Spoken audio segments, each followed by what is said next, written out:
이번 음모론의 주인공은 누구나 한 번쯤은 들어봤을 법한 유명한 단체인데요. 일명 세상을 움직인다는 그림자 정부 일루미나티. 많은 그 소설이고 드라마고 영화고 뭐 만화고 다 나오죠. 오늘 주제하면서 빠질 수 없는 조직. 그렇죠. 음모론자들에 따르면 일루미나티는 수백 년 동안 존재했으며 세계 정복을 목표로 은밀하게 세계 정치, 경제, 언론을 지배 일종의 그림자 정부라고 여겨지는데요. 하지만 함부로 그들의 실체를 파헤치는 건 너무나 위험한 일일지도 모릅니다. 2015년 1월 17일 미국 미네소타주 애플밸리 마을. 영화 감독 데뷔를 앞둔 데이비드 크롤리와 그의 아내 코멜, 또 5살 딸 라니아까지 일가족 3명이 사망한 채 발견되는 사건이 발생했는데요. 아이고. 소름 끼치게도 사건 현장의 벽면에 새빨간 피로 신은 위대하다라는 글이 적혀 있었고요. 그리고 책상 위 메모장에는 지금 알라에게 복종하십시오라는 의문의 글이 남겨져 있었습니다. 당시 현지 경찰은 파병군 출신인 크롤리가 외상 후 스트레스 장애로 인해 충동적으로 가족들을 살해했다고 판단했는데요. 하지만 크롤리 가족을 죽인 건 일루미나티가 분명합니다. 일각에서는 일루미나티의 소행이라는 음모론이 파다하게 퍼졌습니다. 아니 뭐 유명 정치인도 아니고 그냥 평범한 가족인데 일루미나티가 진짜 있다면 일루미나티쯤 되는 단체가 뭐하러 크롤리 가족을 죽여요? 그러게. 사실 이 크롤리가 사망하기 직전인 2014년 영화 그레이 스테이트 제작 계획을 발표했는데요. 이 영화는 칩을 이용해 세상을 지배하려고 하는 그림자 정부의 음모를 폭로하는 내용이었습니다. 그래서 음모론자들은요, 일루미나티가 그들의 실체를 밝히려는 사람들에게 경고 메시지를 보여주기 위해 크롤리 일가족을 몰살, 영화 제작을 중단시킨 것이라고 주장했습니다. 하필 그 영화 제작 발표 후에 이런 일이 벌어지니까 이게 또 뭔가 있는 게 아닌가 하는 생각이 들긴 하네요. 그냥 뭐 이게 일루미나티의 소행이라는 증거는 없잖아요. 지금까지도 논란이 끊이지 않는 달 착륙의 진실과 일루미나티의 존재. 과연 언제쯤 이 음모론의 검은 내막이 벗겨질 수 있을까요? 당신이 혹하는 음모론 19, 9일 공개합니다. 너의 목소리가 들려. 인터넷 검색과 스마트폰 운영 체제, 그리고 인공지능 스피커까지 요즘 포털 사이트를 기반으로 한 이 A사의 서비스가 세상을 지배한다고 해도 과언이 아닙니다. 그런데 일부 사람들을 중심으로 A사가 음모론의 주인공으로 떠올랐습니다. 내가 스위스 여행 가고 싶다고 말하니까 있잖아. 얼마 뒤에 스위스 여행 상황가 떴더라고요. 친구랑 있을 때 의자 사야지 라고 말했더니 인터넷에 의자 광고가 떴다니까요? 자, 일부 A사 이용자들에 따르면 A사 서비스를 기반으로 하는 브라우저, 스마트폰, 인공지능 스피커 등이 사용자의 목소리를 24시간 도청하고 있으며 수집한 정보를 광고 제공에 사용한다는 음모론을 주장했습니다. 왜냐면 검색한 내용을 가지고 빅데이터 만드는 건 유명하잖아요. 음성을 안 본다는 보장이 어딨냐고. 감시한다고 생각하면 정말 끔찍하긴 하다. 자, 그리고 이런 음모론이 생긴 이유 중에 하나가 A사의 서비스를 이용하기 위해서는 음성 및 오디오 정보가 포함된 개인정보 제공란에 체크를 해야 됩니다. 맞아요.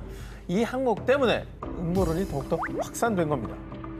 또 인공지능 서비스 이용 시 홈스피커에서 음악 틀어줘. 이렇게 명령어를 말하는 경우든 일부 상황에선 사용자의 음성을 기록해서 그걸 쓰는 거예요. 때로는 명령어와 비슷한 발음이 들릴 경우 인공지능이 잘못 인식, 활성화된 상태에서 사용자의 음성을 수집하는 경우가 종종 발생합니다. 자, 이러한 사실을 토대로 A사의 도청설이 더욱 활기를 띠게 된 겁니다. 하지만 A사 측에 따르면 목소리를 무단으로 수집하지 않으며 권한 허용으로 수집된 음성 데이터 역시 개인 맞춤형 광고 제공 목적으로 사용되지는 않는다고 합니다. 아니, 맞춤형 광고가 노출되는 건 왜 그러는 거예요? 그래서 2018년 미국의 한 대학교에서 실제 실험을 진행했습니다. 그런데 실험 결과 A사 포함 스마트폰 내 앱들에서 사용자도 모르게 음성 파일이 전송되는 사례는 확인되지 않았습니다. 그럼 이게 다 우연일치라고? 실제로 A사 기반의 브라우저나 스마트폰은요, 검색, 기록, 위치 등 생활 패턴을 분석한 정보를 조합, 즉 옛날에 한 번쯤은 검색했거나 관련 게시글을 클릭했던 정보 등 A사에서 워낙 나와 관련된 방대한 데이터를 가지고 있다 보니까 이 정보를 바탕으로 광고가 노출되는 겁니다. 예전부터 뭔가 관심 있던 건 내가 클릭했던 기록이 남아서. 아니, 하도 사재끼니까 예. 샀던 게 자꾸 떠. 검색했었는지 안 했는지 기억도 안 나죠? 근데 했을 것 같아. 내가 아는 전현무라면 했을 것 같아. 내가 아는 전현무라면 이거 검색했던 게 분명해요. 육중날, 면도날이 자꾸 뜨거든. 기술의 발달과 함께 인류의 삶은 편해졌지만 편리해진 만큼 그에 상응하는 위험도 음모론도 증가하고 있습니다. 당신이 혹하는 음모론 19, 12위 공개합니다. 우리나라에 많이 알려진 분은 아니지만요. 권위적이지 않고 소탈한 성품으로 전 세계 카톨릭 신자들에게 존경을 받으며 하느님의 미소라는 별명까지 얻은 제263대 교황, 바로 요한 바오로 1세입니다. 요한 바오로 2세 교황님은 한국에 또 찾아오신 적이 있잖아요. 맞아요. 그래서 많이 알려져 있는데 1세 교황 소식은 그렇게 많이 듣지는 못했던 것 같아요.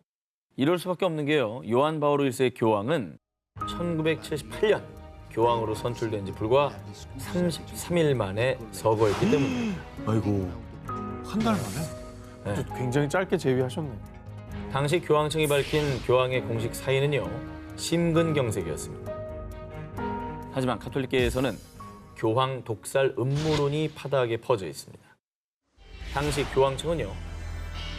요한 바오로 1세 교황께서 지난 9월 28일 오후 11시경 서거하셨습니다. 그런데 교황의 시신을 수습한 장의사가 다음 날인 9월 29일 오전 8시경 현장에 도착했을 때 교황의 시신에 온기가 남아 있었다고 합니다. 에이? 사망하고 하룻밤이 지났는데? 9시간 지난 거죠? 그렇죠. 네. 근데 몸이 따뜻했다는 건 이상한 거 아니에요? 뭐 상식적으로 좀 사망 시각이 약간 바뀐 게 아닌가라는 의혹이 충분히 있을 수 있죠. 교황께서 평소 책 읽을 때 안경을 안 쓰시는데 사망 당시엔 안경을 썼고 손엔 책이 들려 있었어요. 그리고 교황이 갑자기 서거했는데도 불구하고 교황청에서는 부검도 하지 않고 시신을 방부 처리, 재빨리 장례 절차를 밟은 것 역시 의문이 아닐 수 없습니다. 이게 또 부검을 해서 뭔가 안 좋은 게 나올까 봐 그런 거 아니냐라는 의혹이 있을 수 있죠. 근데 사인은 밝히긴 했죠. 심근경색이라고 했으니까 밝히긴 한 건데 지금 현재 우리가 갖고 있는 이런 의문만 가지고 독살이라고 얘기하기에는 좀 이른 것 같은데 독살이라고 주장하는 이유 뭡니까? 음모론자들에 따르면 생전 요한 바오로 1세 교황이 오랫동안 마피아의 자금 은닉처란 의혹을 받아온 바티칸 은행을 개혁하려고 했다고 합니다. 그러자 마피아가 결탁한 바티칸의 비밀 조직이 교황을 독살했다는 것이죠. 아 이제 조금 그럴듯한 이유가 나오긴 했는데 그래도 설마 교황을 그게 독살하겠나요? 쉽지 않은데. 그 교황이라는 그 사람이 갖는 상징적인 의미가 있는데 사람들이 이 음모론을 믿는 이유가 있습니다. 1993년 후임인 요한 바오로 2세 교황이 처음으로 마피아를 공개 비판. 마피아들은 언젠가 신의 심판을 받을 겁니다. 그런데 두 달 뒤 로마 성당 두 곳에서 잇따라 의문의 폭발 사고가 발생. 그리고 2010년엔 이탈리아 검찰이 바티칸 은행이 마피아의 자금 세탁을 돕고 있다며 수사에 착수한 바 있습니다. 이 때문인지 요한 바오로 1세 교황 독살설에 대한 명백한 증거도 없고 교황청 역시 인정하지 않는데도 불구하고요. 일부 사람들은 여전히 교황 독살 음모론을 믿고 있습니다. 당신이 혹하는 음모론 19, 11위를 공개합니다.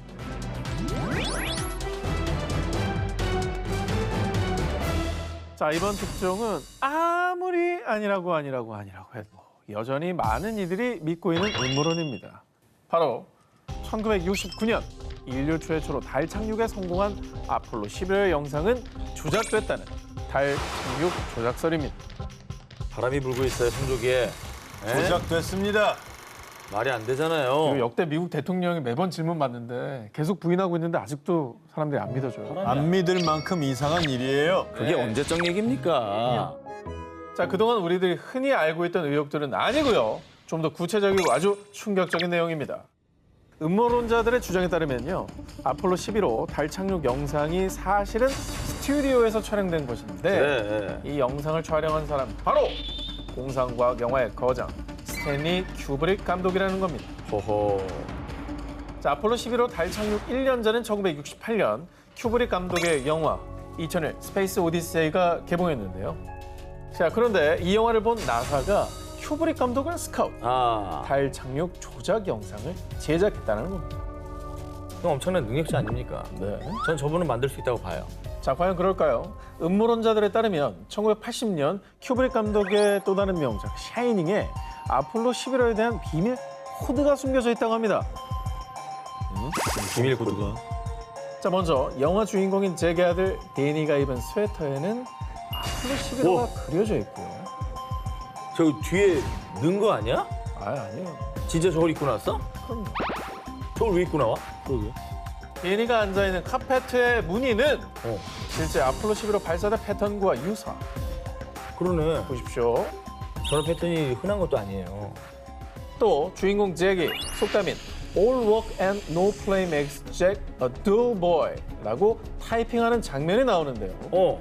여기서 All, ALL이 어머머. A11, 즉 아폴로 11호를 의미한다는 겁니다. 큐브릭 감독이 진짜 이게 말은 못하겠고 대회비니까 영화를 통해서 메시지를 줬고 그걸 우리가 이제 알아낸 거네. 그래서 결국 한국에서 방송까지 하고 있잖아. 혹시 뭐 큐브릭 감독이 뭐 해명은 했나요? 아쉽게도 큐브릭 감독은 이 음모론에 긍정도 부정도 하지 않았습니다. 왜 부정을 안 해? 왜 부정 안 해? 그리고 1999년 결국 큐브릭 감독이 봐봐. 세상을 떠나며 달 착륙 조작 음모론이 묻히는가 싶었는데요. 여봐. 그런데 16년이 지난 2015년 영국의 영화 제작자 패트릭 모레이가 생전 큐브릭과의 인터뷰를 공개. 어머머머머머. 그 내용은 정말로 충격적이었습니다. 이거 봐라 이거.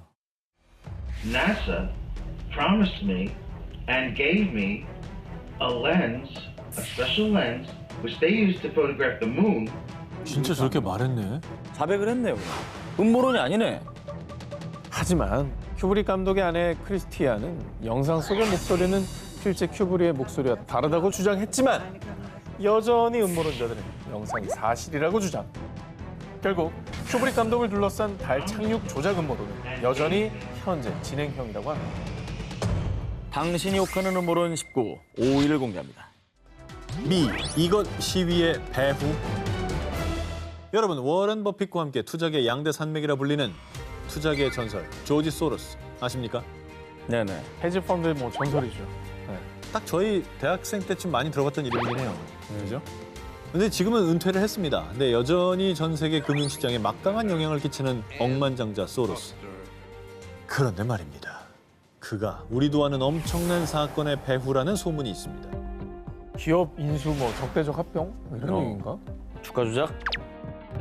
지난해 5월 미국 경찰의 과잉 진압으로 사망한 조지 플로이드 사건에 항의하며 미 전역에서 반인종차별 시위가 벌어졌는데요. 바로 이 시위의 배후가 조지 소로스라는 겁니다. 소로스가 시위대를 금전적으로 후원하며 시위대를 조종한다는 음모론인데요. 와, 아니 뭐 이럴 이유가 있나요? 이거 5위도 가까운데요. 아니 이게 말이 되는 소리를 해야지. 사회 운동을 이거 조종했다는 거는 이거는 어떤 인종 차별에 대한 모독 아닙니까? 이거 저 1위 포기하고 나가세요. 믿기 힘드시겠지만 일단 제 이야기를 들어보시고 다시 판단하시기 바랍니다.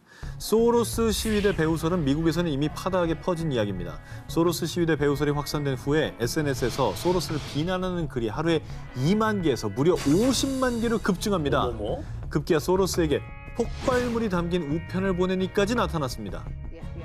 이만큼 음모론이 영향력이 생겼다는 얘기네요. 그렇게 볼 수 있는 거죠. 그게 어쨌든 힘을 가졌으니까 자꾸 이제 위협을 하는 거니까. 근데 흑인도 아닌 소로스가 대체 왜 이 반인종차별 시위대를 조종한다는 얘기가 나온 거죠? 일부 음모론자의 주장에 따르면 헝가리 출신 미국인으로 이민 정책을 지지하는 소로스가 반이민 정책을 고수하는 당시 트럼프 정부의 불만을 가지고 이 정부를 전복시키려 한다는 겁니다. 그런 가운데 한창 시위가 벌어지던 지난해 7월 13일 조지 소로스가 설립한 재단에서 인종차별 해소를 위해 흑인 인권단체 등에게 한화로 약 2,654억 원을 기부하겠다고 발표. 와. 게다가 이전보다 유독 큰 거액의 기부 소식에 조지 플로이드 시위 배후설 음모는 더욱 일파만파 퍼졌습니다.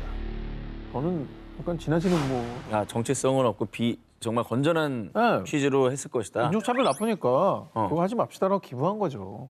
근데 억만장자라고 해도 기부액이 많긴 하네요. 아니 근데 이제 이런 자꾸 일이 일어난다면 소로스가 입장 발표를 하긴 했을 것 같아요. 어허. 뭐라고 어떻게 했어요? 얘기했어? 자, 이 시위대 배후설에 대해서 소로스의 대변인은요. 세간의 음모론을 적극 부인했는데요. 그리고 소로스를 둘러싼 음모론에 대한 어떤 증거도 발견되지 않았습니다. 이 조지 플로이드 사망 시위대가 내세운 것이 반인권 반인종차별입니다. 그리고 이런 음모론은 시위대의 의도를 좀 훼손하고 이 가치를 모욕하는 게 아닐까라는 생각이 들어요. 자발적으로 자기네 어떤 의식을 갖고 나온 분들을 조금 폄훼하는 게 아닌가. 당신이 혹하는 음모론 19, 4위 공개합니다. 일본 모모모를 예언한 만화? 얼마 전 숱한 논란 속에 폐막한 일본 도쿄 세계 스포츠 대회. 기억하시죠? 지난해 그 프렌시쿠에서 도쿄 세계 스포츠 대회 개최뿐 아니라 개최 중지를 요구하는 그 상황까지 예언했던 만화 아키라 소개했었죠. 소개했잖아요. 그래 그 포스터 화면 그래. 되게 소름 돋아. 연도도 똑같고. 문구도 비슷하고. 그런데 말입니다. 만화 아키라처럼 또 한 번 놀라운 예언으로 사람들 사이에서 뜨겁게 화제가 된 만화가 있습니다. 뭐죠? 어떤 만화죠? 2008년 6월부터 2016년까지 주간 잡지에서 연재된 만화 코펠리언. 2013년엔 애니메이션으로도 방영돼 화제를 모았는데요. 약간 세기말적이네. 그죠? 되게 어떻게 보면 약간 아키라하고 비슷한 필인데? 조금 음산하죠. 이 만화 코펠리온의 내용을 살펴보면 작중 2016년에 발생한 대지진으로 도쿄만의 오다이바 원전에 화재가 발생. 원자력 사고로 인한 방사능 유출로 도시가 폐허가 된 내용을 다루고 있습니다. 그런데 말입니다. 2008년 연재를 시작한 코펠리온이 동일본 대지진이 발생하기 3년 전에 후쿠시마 원전 사고를 예언했다는 음모론이 제기됩니다. 사실 음모론이라기보다는 일본은 원래 지진이 좀 많이 나잖아요. 자주 일어나는 거기 때문에 소재가 되는 게 이상할 거 없다. 아, 그렇죠. 예언은 정도 보기는 좀 우습다. 예언, 알겠습니다. 받아들이겠습니다. 자, 물론 지진을 예언할 수 있어요. 워낙 많으니까. 네, 그래요. 그런데 만화 속의 원전 사고의 원인이 동일본 대지진 때처럼 지진으로 인한 충격 때문에 냉각 장치에 문제가 발생했고 이 때문에 원자로가 걷잡을 수 없이 뜨거워져서 해결료가 녹아내리는 멜트다운 현상으로 인해 발생했다는 점, 그리고 방사능 유출로 도시가 폐허가 됐다는 점까지 일련의 과정들이 만화성 묘사와 실제 재난이 너무나 흡사해 논란이 된 겁니다. 이거는 너무 똑같은데요, 진짜? 뭐 어쨌든 외부 원인이나 다른 이유로 사고가 발생할 수도 있는데 지진, 뭐 냉각장치, 멜트다운 이런 게 이제 공교롭게 겹쳤기 때문에 소름 돋아하는 사람도 꽤 있을 것 같아요. 그렇죠. 네. 와, 이거는 진짜 무섭다.